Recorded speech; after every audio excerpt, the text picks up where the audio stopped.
ఈ సందర్భంగా ఎస్పీ మాట్లాడుతూ ప్రతి హాస్టల్లో ఒకే రకమైన భోజనం అందించడమే లక్ష్యంగా రాష్ట్ర ప్రభుత్వం రాష్ట్ర వ్యాప్తంగా ఈ రోజు కామన్ డైట్ కార్యక్రమాన్ని ప్రారంభించడం జరిగిందన్నారు.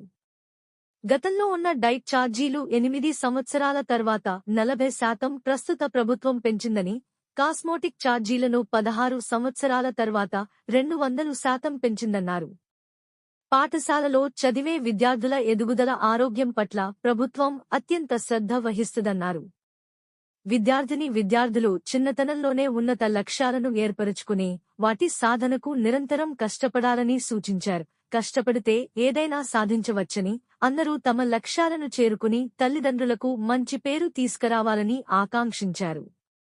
విద్యార్థులు ఒత్తిడి నుండి దూరం కావడానికి యోగా, మెడిటేషన్ వంటివి అలవర్చుకోవాలి.